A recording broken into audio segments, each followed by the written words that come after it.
Thank you so much for joining us. My name is Joe Hoy. I'm the communications manager for Public Lab. I've been with the organization for 2 years, and I've worked in nonprofit communications for about 10 years now. And we were hoping to have a conversation today about environmental storytelling. When you have things that are going on in your community, what's the best way that you can communicate those things to others? And I use he, him pronouns. I'm based in New Orleans. We are on the tail end of the tropical storm, Cristobal. And so we've had some high winds and flooding today, very minor so far.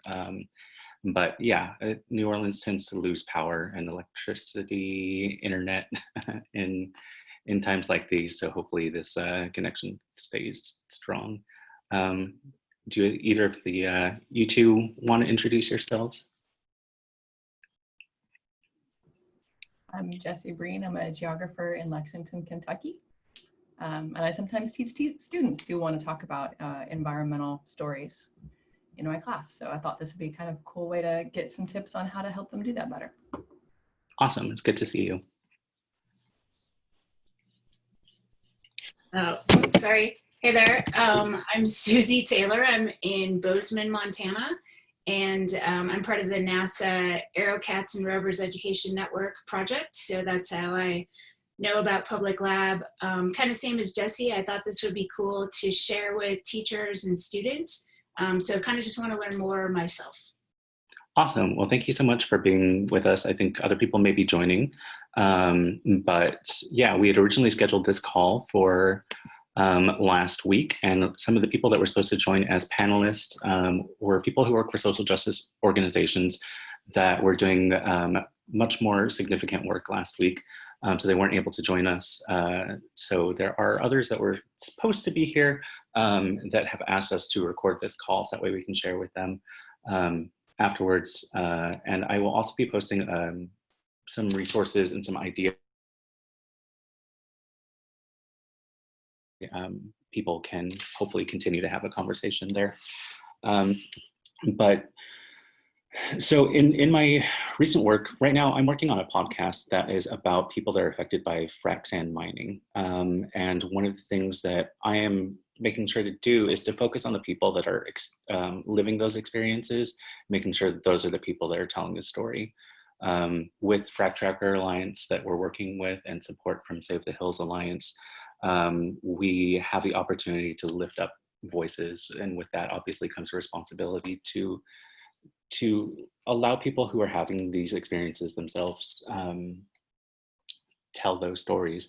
And so in figuring out, as we put together this podcast, what are the things that we're trying to get from these people? There's three key points that I'm going to make during this conversation. The first of which is to make it personal. Recently working with a consortium of Gulf Coast organizations around the messaging related to BP, the BP anniversary, which happened 10 years ago in April. One of the things that kept coming up is that people on certain sides of the political spectrum get turned off if you say things like oil and gas, global warming, pollution, but everyone, no matter what side of the political spectrum they're on, understands that I'm worried about my family. I'm worried about what's happening in my neighborhoods. I want to protect our school children. And so one of the things that I like to ask is, why is this important to you? We see people posting things on Public Lab, and we know that they're looking for how to set up, for instance, a particulate matter sensor in their neighborhood. What we don't know oftentimes is the why. We don't know that they're experiencing breathing problems, that they live in fence-line communities and they're concerned about the pollution that may or may not be in the air. They may know that their neighbors are experiencing impacts of living alongside pollution. And so really getting people to connect with why something is important to them is really important in telling a persuasive story and getting other people to connect with you.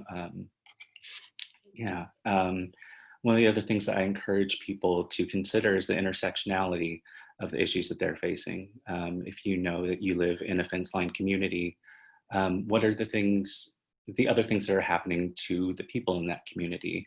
Is it a historically disadvantaged community? Is it people that are affected by poverty, by redlining, or even other types of environmental issues? You may live in a certain community that is facing, attacks on the air, but are there problems with flooding? Are there problems with disaster response? People are thinking about, I'm noticing these things in my community. What are things, how do I get started about doing something about it? One of the first steps is being able to identify what are the other things that are happening. How does that build into a bigger picture? And that takes me to the second step, that your message is stronger when you work together. I think it's really important to figure out who else is already doing this work, and if nobody else is doing this type of work, who else is doing other types of work. It's really difficult to start a movement when you're just one person, and we've seen amazing stories of people who've done exactly that. But a lot of times there are existing movements that are related, that you can bring your concerns to, that will happily work with you or expands the scope of the work that they're doing to include the concerns that you have. And those aren't always just local groups. A lot of times people are doing work nationally or internationally. They're facing the same exact topics that you are. It's one of the most amazing things that we see at Public Lab, especially at our barn raising events, is that people that are affected by hurricanes and disaster resilience, or the oil and gas industry, oftentimes are facing the exact same issues in their communities. And people have already done work, whether it be in Puerto Rico or India. They're often facing the same problems as people in Houston and Miami.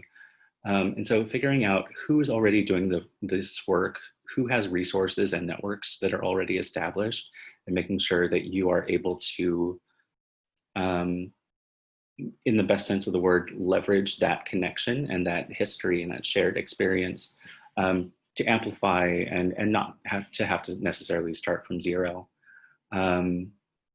Figuring out where the people are, whether there's existing community meetings at City Hall or with concerned citizen groups, petitions. If you know that people are at the supermarket, be where the people are. Talk to your neighbors, talk to faith communities, where people already have existing networks.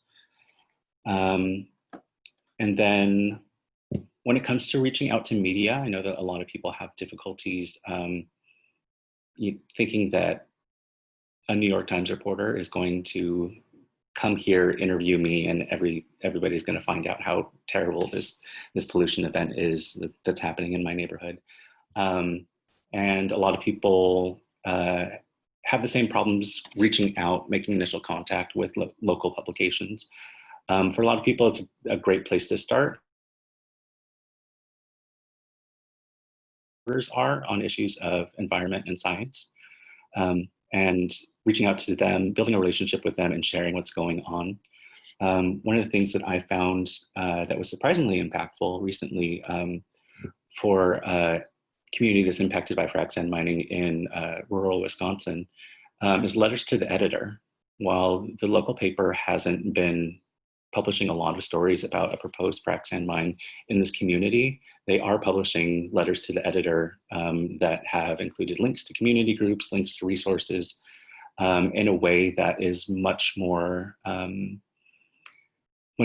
thorough than a lot of local papers may be willing to publish if it was on behalf of the paper or one of their staff reporters. The other thing too is considering your platform. If you're sharing on Facebook versus Twitter versus Instagram, your posts may look very, very different. One of the things I see a lot of organizations doing is sharing flyers on Instagram, which is a huge no-no. Like, Instagram is a place for photos, occasionally video, and people just don't respond when you don't meet the platform on its own terms. In my last job, I had posted a video that was from our archives. I worked for a huge LGBTQ nonprofit organization.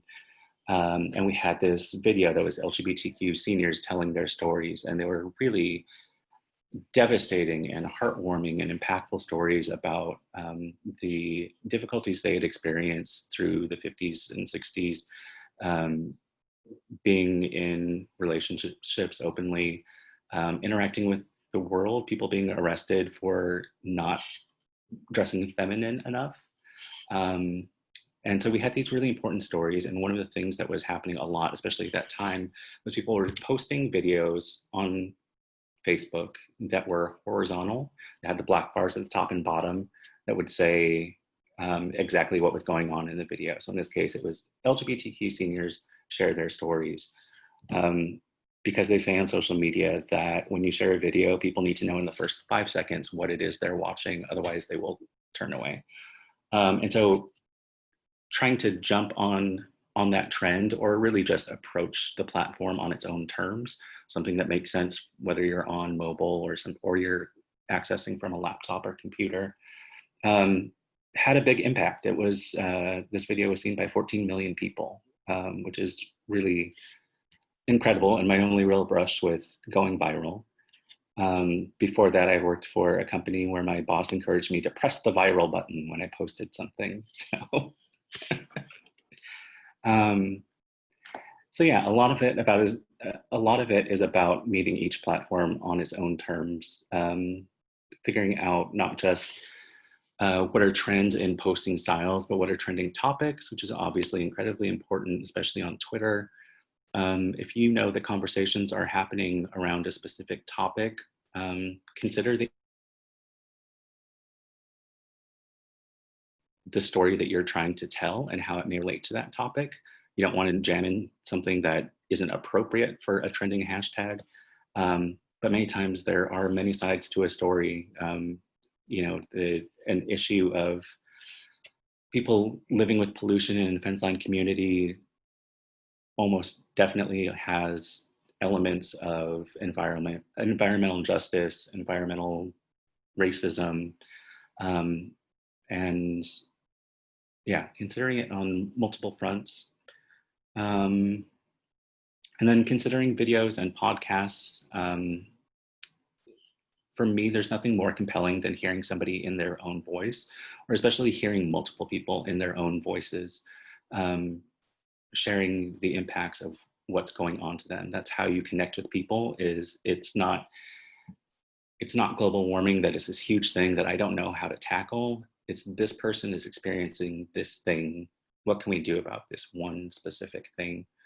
And so it's really impactful if you can share your own story in that way, if you can encourage other people to join you, do those videos together, do them as a series where you post one once a week, or finding out who is already doing this type of work and getting yourself included in those things. There's some really incredible podcasts that are out now that deal with issues of environmental justice, and they may have a reach to people that you know are interested in a similar topic to the one that you're experiencing, and they may have connections to media and to people that you have never contacted before. So being able to amplify your voice, make the most of your networks, and sharing on the ground stories with people who already care about an issue.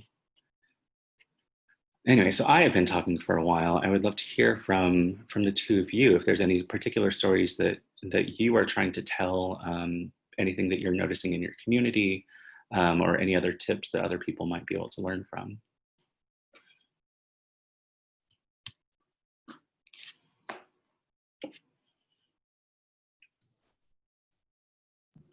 I'll ask a question. Well, maybe not a question, sort of a challenge.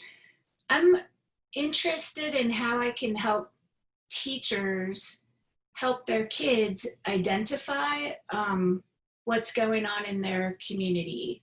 I think there is sort of this tendency to think of like global warming, and you're so right that it's so big that it's hard to think about and tell the story.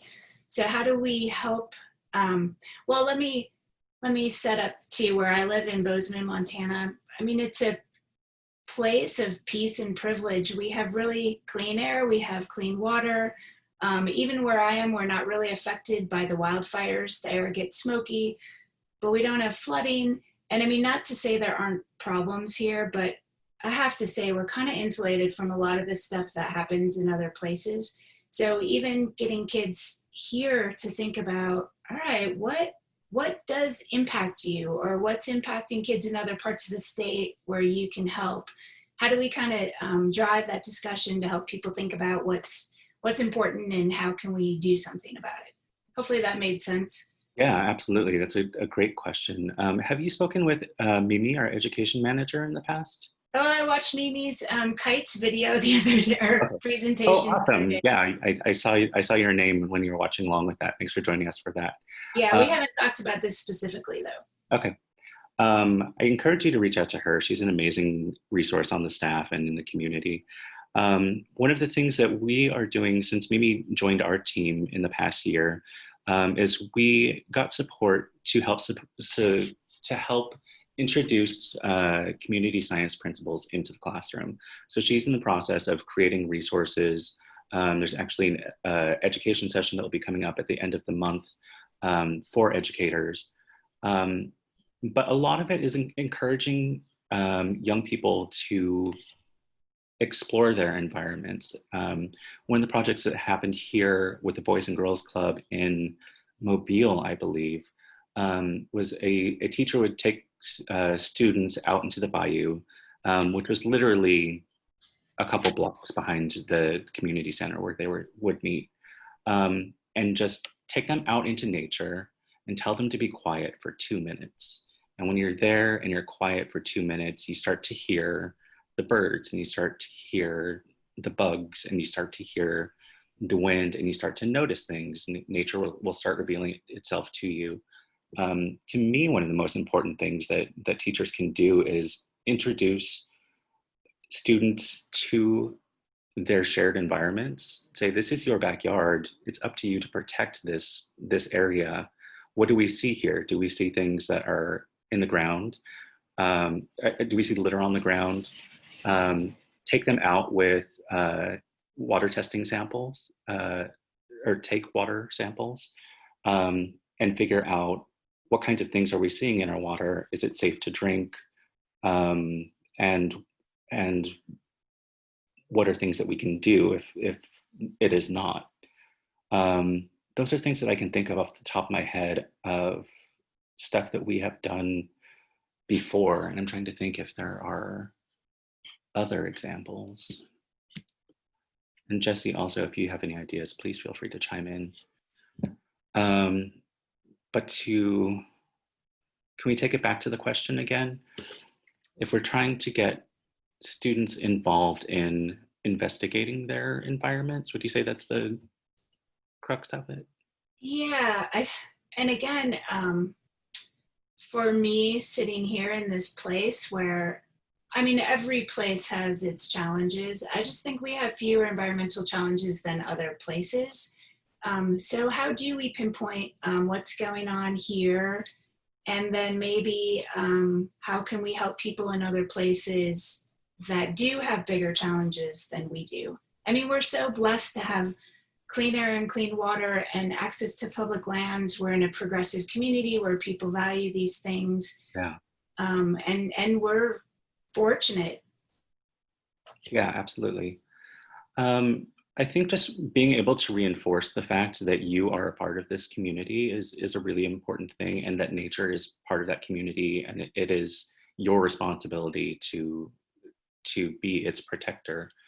One of the things I might suggest is figuring out what environmental issues are ongoing in your area, and then working backwards from there to see how you can use community science tools to investigate those things, and make them the creators of that knowledge. You know, there's something to be said for a teacher in a classroom telling students, like, this is science and this is where it comes from and this is why we do it. But getting them out there and making them the knowledge producers is a really, really powerful thing. One of the things that we have done here in New Orleans was leading an aerial mapping in a park next to a school that's next to a freeway. So we send up a big weather balloon with cameras attached to it. And we used 2 cameras, including a Raspberry Pi camera. So that way we could see in real time what, looking down on the kids, which was really exciting for them because they could wave up and get a really great selfie. But then using our mapknitter.org software to stitch those images together and create a real-time map of what is happening in their community. For us, it was measuring the distance between houses and the freeway and the school and the freeway. And they said, well, it seems like we're awfully close. We should probably test the air to see if it's safe for us to be here. And so they created that idea to we want to do air quality monitoring. Even though they didn't necessarily have the knowledge or the words to get there, they are smart and they will figure out the problems and they can lead the discussion. Yeah.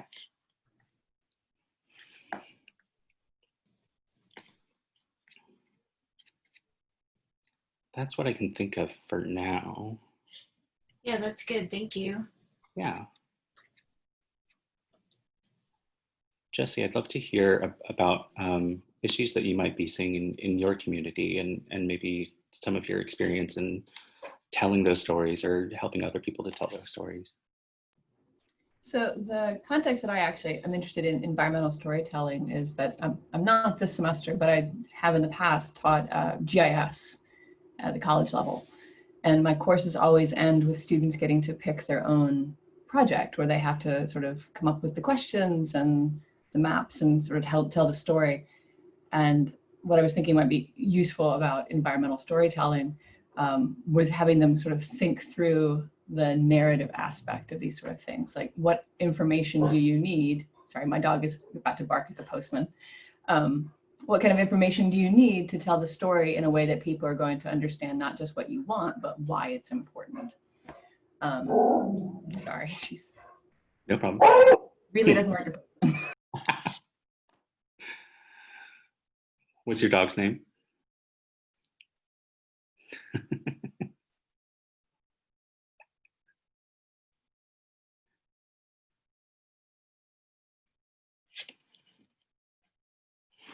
Yes, puppy cameo. Okay, postman's gone now. But yeah, it's just like how to work through that narrative in a way that's compelling to other people. And the students are going to struggle with that sometimes because they get focused on the cool map that they want to make, which doesn't necessarily help convey the story.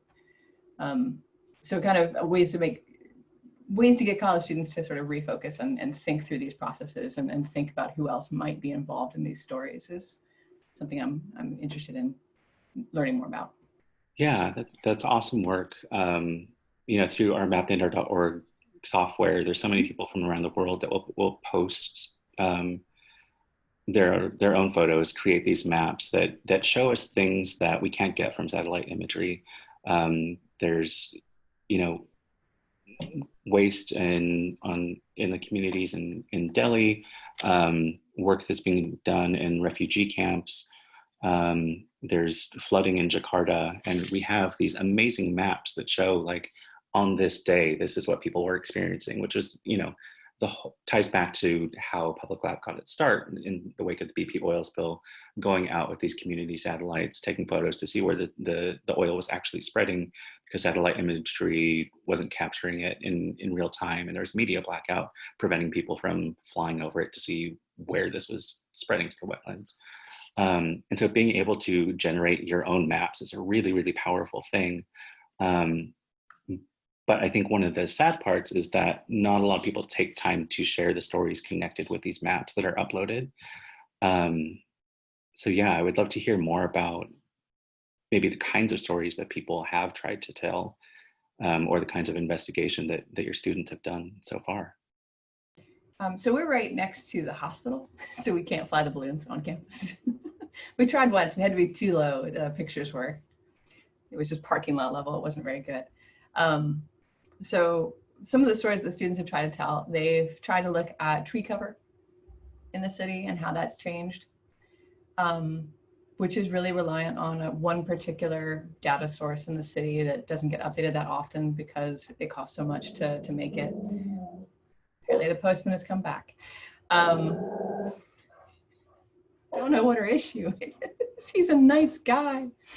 So they've used that data set, and so we try to do some aerial mapping around that, particularly using the infrared cameras to try to see maybe what's going on with some trees.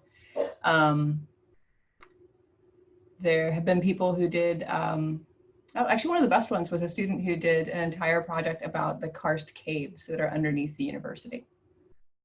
And so he actually did a really good job with the environmental storytelling because he actually like tracked them through his history of the city and the way that the streets did or did not follow along particular cave routes and buildings that had to be moved or fixed because of sinkholes opening up underneath them. But really did do this great way of talking about how the surface water is connected to the underground, and that underground then determined where you could build things or where you shouldn't build things. But yeah, he didn't do a whole lot of aerial mapping with that one on account of it being underground. Yeah, that's a fascinating history though, to be able to share that story. Yeah, we have a whole missing lake on campus because of the karst caves, like Swallow the Pond. That is phenomenal. And so was there any mapping that was done of the underground caves specifically for this project?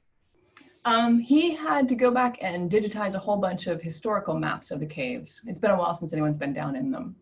But he was able to bring together a whole bunch of other data sets and recreate maps and extend the data set just by bringing together people's work that had not previously been pushed together yet. But he didn't get to actually go into the caves, unfortunately. And so when your students are collecting this data and generating this output and telling these stories, where are those stories told or shared? So for that year, I got them to all make little blogs. So we had microblogs. I can't for the life of me remember what platform we did that on. It was a couple of years ago, so it was whatever free platform was popular at the moment. It was probably blogger.com. I think I found them the other day. I was just like, oh, they're still alive. But we have had to try to have class websites. We do use a learning management system, but I think that really just kind of keeps them interior. It's hard to get them outwards. I've tried to get students to sort of post about them, but there's also sort of an ethical question about forcing someone to put something on their social media for a course. Yeah. I mean, that social media is their voice, right? It's their way of talking to the outside world. So for me to commandeer it as an instructor and make them talk about, their map project is always a little iffy. So I prefer like a static way. Maybe I could start a class Instagram or something like that and put them out that way. Yeah, that could be a great idea. It just seems a shame that so many people would be doing this collegiate level work and really investigating to the heart of a topic and that not being there as a resource for other people. Obviously, like it's up to them to want to do that, but hopefully communicating to them the importance of storytelling and open knowledge and open data is persuasive for them. Yeah. Jesse, this doesn't help you, but you could commiserate. I have a friend who teaches earth sciences at Montana State University. That's where I am. Mm-hmm. And his students had to make maps of different campus landmarks. And there was a super cool map of all the art and sculpture on campus, but nobody, they didn't post it for anyone to see. It was kind of buried really deep in ArcGIS. And he told me, only because we're friends and I was actually looking for some sculpture on campus, he was like, check out this map. It was so cool. People would totally use this map to come to campus and learn about art. So how do we get these college projects? And there's only so much you can do. As you say, you can't make them put it on their Instagram account. Yeah. But it's like this tiny next level that then makes these products useful for other people. Yeah, we did. I did work with a student at a different university who was creating a map of all of the accessible businesses in town, which is not a particularly environmental question. But we did for that. We had a website and a Facebook page, and I think she tweeted about it. But the problem long term became with that project that it got outdated because it was a student project, so it didn't get continually worked on. So it sort of sits in limbo right now. It's there, but it's like it's a slice of a particular moment in time that, you know, I'm not sure that it's entirely helpful that it sits out there sort of untended at this point, but lots of packages today. Yeah, it's a shame that that it wasn't possible to set up those resources on a site that would be publicly editable or changeable. Yeah, having it publicly editable was something we really wanted to do, but the infrastructure doesn't even pay attention to me. The infrastructure for that was something at the time that was beyond my technical capabilities. I think now we could do it, but that student has, I think she's already pretty finished grad school at this point. Yeah. Does your department have a space on the university site to share its own information, like in a blog or? For our New Maps Collaboratory, we do have a website. That's our capstone class. Awesome. Where students actually go out into a particular section of town that has historically had issues around data. Oh. And they do things around like someone mapped all the places you could buy food, you know, all the convenience stores and grocery stores and that kind of thing to sort of look at food access. People have mapped transportation, and all of those data sets and those maps and projects actually live on our New Maps Collaboratory website, and you can download them and all that kind of stuff, which is, yeah, so it's open data. Most of it was open data to begin with, but we just sort of pulled it together. Awesome. Very vaguely related to what we were discussing, my grandma is an amazing person and a web designer, and she was born in Montana and grew up in Montana. And then when she had my mom and her siblings, was living on a farm in Wisconsin, and used a spectrometer to analyze crop health. A spectrometer that she got through a kit in the early 60s to do her own analysis of plants, and then started using kites to try and figure out a way to grab the data. Ultimately, she never figured out how to like read the data while this instrument is up in the air, but ended up using like deer hunting, I forget what they're called, like platforms, to go out and do overviews of analyzing plant health. But yeah, it's amazing that my grandma is an amazing person for many reasons, but just that like this community science, which obviously had like practical purposes, existed and has existed for so long.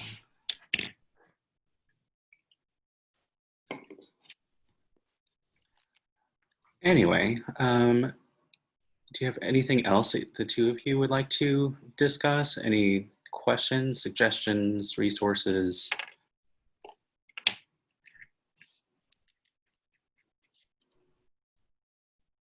Like I said, we'll be posting a note probably later today with some tips for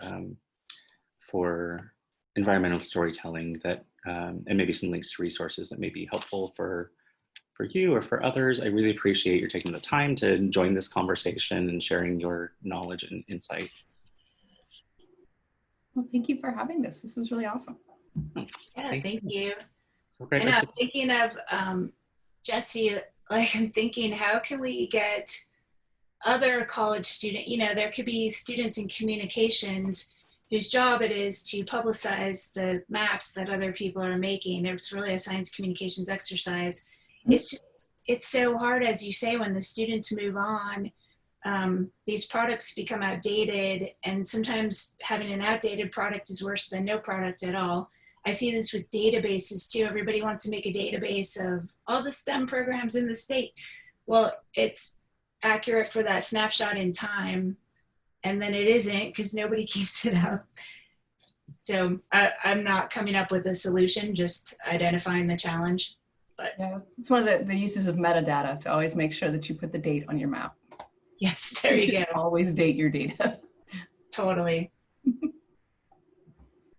Well, not that Public Lab is the answer for every solution, but there are a lot of students that are now using it in their classrooms, using a special tag, which I believe is education, to work on their projects in a way that is transparent, so that way people can access the data in the future and hopefully continue to build on that.